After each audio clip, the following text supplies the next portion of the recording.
Hi, my name is Tounfadugba and this is Just Between Us.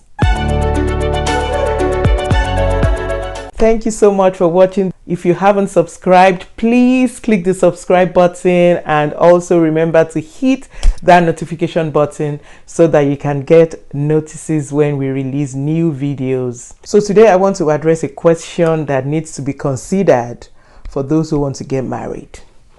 Do his parents matter? Does his family matter? You find somebody, you've prayed about that person, you are very much in love with that person, the person is very much in love with you. Do you need to bother about knowing who their parents are? I mean, is there any need to find out about their roots and the history of their family, the background of their family? I remember growing up that this was a big thing in the family. My parents talked about it a lot. Sometimes my parents would be doing a research for their friends for a family that they know. So their friends will call them up and say, oh, please help us research. What do you know about this family? It makes sense. I would say yes. It matters the family he comes from. It matters the family she comes from. It matters who the parents are.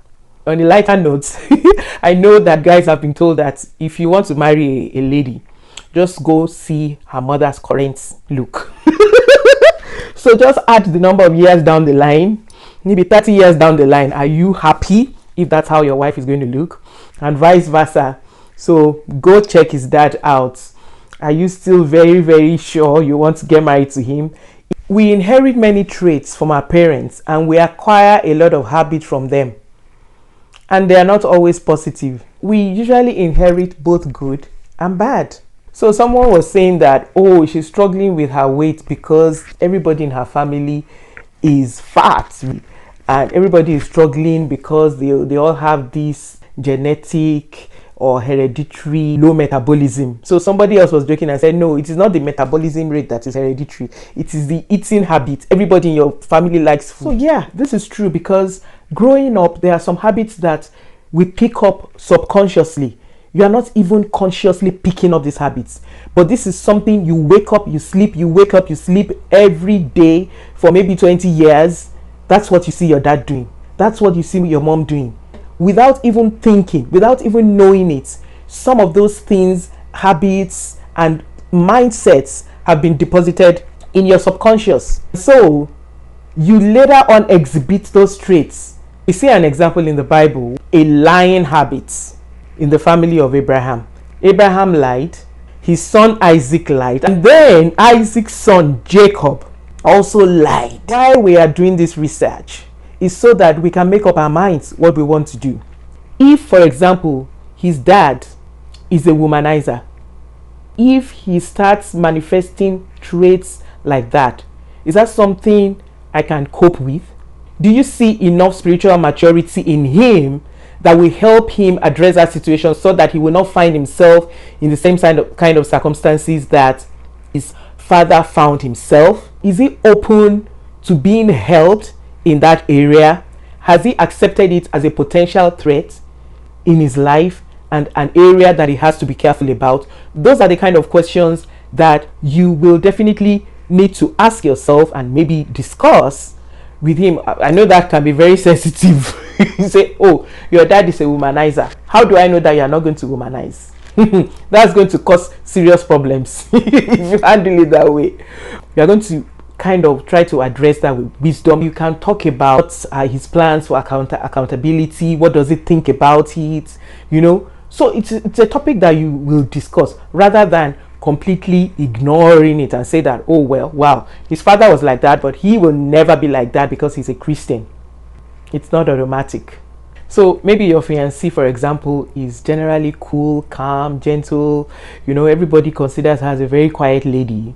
But you have witnessed her like getting mad once or twice and you did not quite expect the way she reacted. And you know that her mother is very hot-tempered. Her mother is very quarrelsome. You may not be able to picture your fiancé like that now, the way you see her. But just know that that potential is there. She may not be like that today, but that potential is there. So what do you want to do about it? Is it something you can live with if she turns out to be like that? Is it something that you can help her with? It could even be as simple as just accepting that that this is a trait that she has and being a little more understanding. That could be it, but you don't ignore it. What happens when you completely ignore it is that when it starts showing up, it's going to be a bigger problem. But if this was something that you noted and you started maybe to pray about, or to at least try to find some strategies to not make things go bad, then it will help you. We pick habits from our parents. We inherit habits from them. We learn habits from them, consciously and a lot subconsciously. Things that could affect how we treat our spouses. That good old research, family research that our parents did, I think we still need to do them. Don't just meet somebody randomly and just go get married to them. Other examples, there could be some diseases running in the family. Maybe there's psychosis in the family. He tells you he has an aunt that has psychosis. He has another uncle with psychosis. Those kind of things should not go unnoticed, should not be ignored. In that case, I'm not saying don't get married to him because maybe psychosis runs in their family. If psychosis sets in, are you ready to support him? Are you ready to join hands and faith with him to pray against it? Those are the things. And you know what? The most important thing though that we need to know about all these generational sins, generational habits, or generational curses, or generational diseases is that as Christians, the blood of Jesus Christ redeems us and delivers us from all these curses. But in addition to that, we need to take practical steps. Just like when Jesus died for us, he died so that we will overcome sin. We will not commit sin, so that we will not be sick. But we all know that we still take precautions to not be sick. Just like you are looking at that person's family and you are seeing all those things existing in the family and you are making up your mind if this is what you can cope with or if this is what you can join with him or with her to fight against. The same thing, your family has their own baggage too that you need to address. Prayers, we're taking precautions and consciously having a strategy to make sure that you don't find yourself in the same type of mess and bondage that your parents found themselves. See, the interesting thing is that some of these traits don't show up until much later. So that's why even before you get married and you see such, don't ignore them. Start praying.